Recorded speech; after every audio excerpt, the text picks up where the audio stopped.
Je m'appelle Aline Aubertin, je suis directrice générale de l'ISEP. En ce 8 mars, Journée internationale des droits des femmes, c'est l'occasion pour moi de rappeler l'importance que nous donnons à l'ISEP à la féminisation de nos effectifs d'élèves, comme de nos personnels et plus largement à l'égalité entre les femmes et les hommes. J'ai la conviction profonde que la diversité et la mixité sont source de performance et de richesse. De nombreuses études le prouvent aujourd'hui. Par exemple, une étude de 2024 démontre que la diversité de genre au sein des conseils d'administration améliore la prise de décision et l'innovation, contribuant ainsi à de meilleures performances financières. Une autre étude du Boston Consulting Group en 2018 indique que les entreprises ayant des équipes de direction plus diversifiées enregistrent 19% de revenus en plus liés à l'innovation.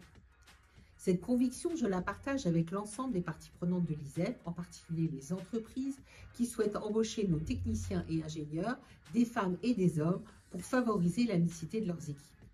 À l'ISEP, nous mettons en œuvre la mixité au quotidien par 1001 actions, petites ou grandes.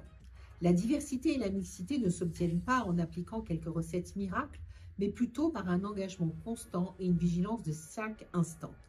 Il s'agit d'un chemin à un long terme qui nous permet aujourd'hui d'accueillir 26% de filles parmi nos élèves, le niveau le plus élevé parmi les écoles spécialisées dans les technologies du numérique et de loin.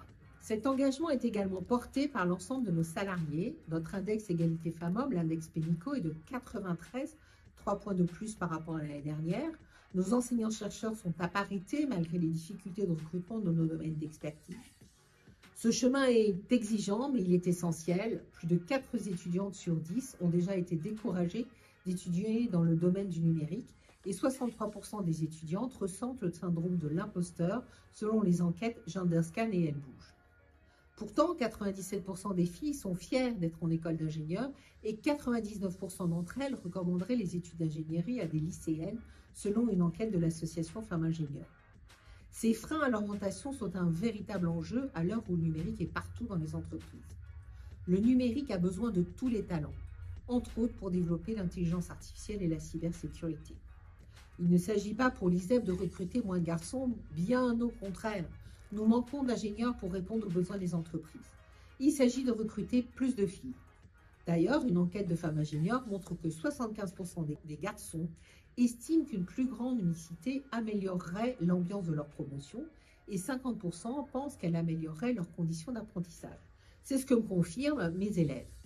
Plus que jamais, l'ISEP est engagée aux côtés de nombreuses associations telles que Femmes Ingénieurs, Elle Bouge, le Cercle Interrel, PWN, Bicoptech et tant d'autres.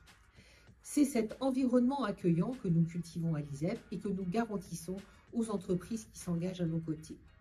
Un environnement accueillant pour tous nos élèves, filles et garçons, de tout pays et de toute culture, et pour tous nos personnels, femmes et hommes. Je m'y engage personnellement comme je suis engagée depuis plus de 30 ans dans la communauté des femmes ingénieurs. À l'ISEP, nous faisons de notre engagement, pris le 8 mars, une réalité de chaque jour.